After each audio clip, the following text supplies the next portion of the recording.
We saw Michelle Obama surface for what seemed to me to be a totally pointless interview on a podcast the other week, in the past 2 weeks. And she's not promoting anything. It was a real question about why she got out there. She mentioned she's terrified at the prospect of Trump being reelected. And on the heels of that, the New York Post, through Cindy Adams, reporting today, and this is following up on another report that she had about a few days ago, that there is a plan to replace Joe Biden with Michelle Obama. What she says is, reportedly, I'm being told, that Obama has pulled donors. This is Barack Obama for his wife. And that the plan is around May, Joe Biden announces he's not running. And this will that allow the August convention for Michelle to get nominated at the August convention. That they don't want to do it any earlier than May because it would make Joe Biden a lame duck. But sometime between May and August, their thought is that Mrs. Obama will become the nominee, that she will be subbed in, and that her team has already sent a survey to the top heavy-duty donors asking how they would feel about her as the candidate. Now, I can't imagine an answer from top Democratic donors to that question other than, we feel great about that. Please have her do that. I mean, it would be a total game changer, Rich. It would be a total game changer.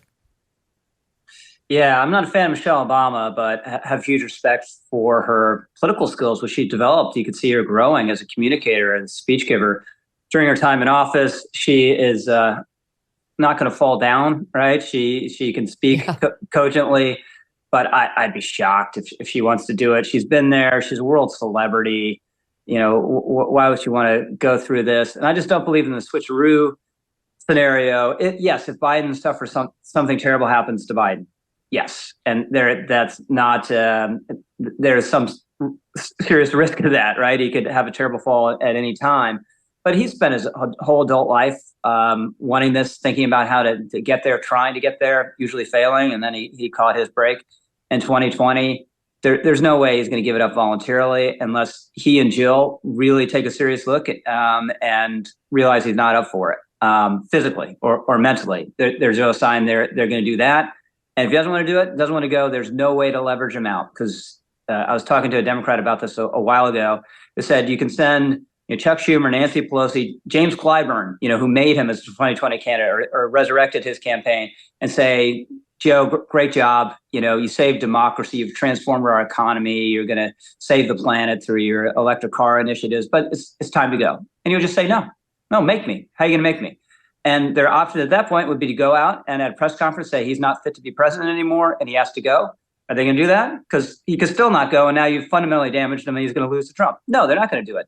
So the way to switch Biden out would have been to run someone serious against him. They weren't going to do that. They never had any interest in doing that. And now they're stuck with him. And May, even though I think they're aware of his weaknesses, may think there's no good alternative because Michelle Obama's not going to do it. So maybe Kamala Harris is going to do it if you're going to switch him out. Is that really an improvement? And what would this convention look like unless you have a consensus candidate?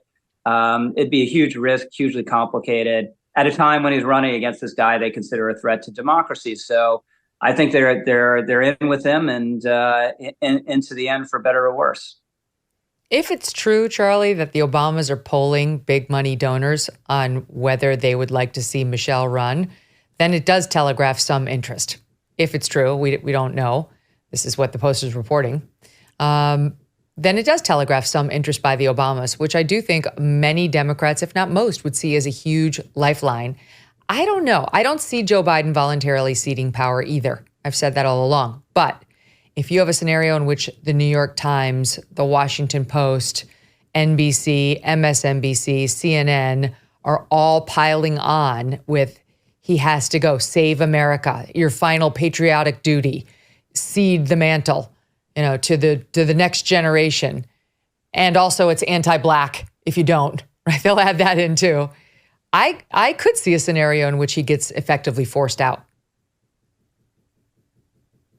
Well, I can't. I think that the Democrats are in a difficult position here because Joe Biden is weak and senile and regarded by the vast majority of the electorate as too old to be president. In fact, majorities say that they suspect he will die in a second term, which is a situation voters haven't been asked to contend with since at least Franklin Roosevelt. But the alternative is not necessarily better. And that's because the Republican coalition is a mess and the Democratic coalition is a mess. The Democratic coalition, in some sense, is more of a mess than the Republican coalition. It makes less sense. The Democrats have done okay in recent years, but they've done okay with a hodgepodge of voters that consists of extremely educated, increasingly woke, upper middle class white people and poorer people and minorities who don't have that much in common except that they don't like Republicans. Now, if you are running against Donald Trump as a party, not liking Republicans and not liking Donald Trump in particular might be enough. If you are holding a convention to decide who should replace the one guy you could find to satisfy the coalition in 2020, you've got a bit of a problem on your hands, especially when, to get to Michelle Obama, if indeed she wants to be president, which I doubt, but you said, suppose it's true. To get to Michelle Obama, you have to remove Kamala Harris. You have to get rid of her. You have to tell her she's not allowed to be president, that inspiring story of hers only goes so far. Michelle Obama is going to be appealing to some parts of the Democratic coalition, but not to others. So is Kamala Harris. So is Pete Buttigieg. So is anyone you can think of. Joe Biden's actually their best candidate, paradoxically. That's how much of a mess the party is in. It's why it is, in my view, so irresponsible of Republicans to put up their weakest candidate against him. But it's true nevertheless. Joe Biden is their best shot. That's why he's there.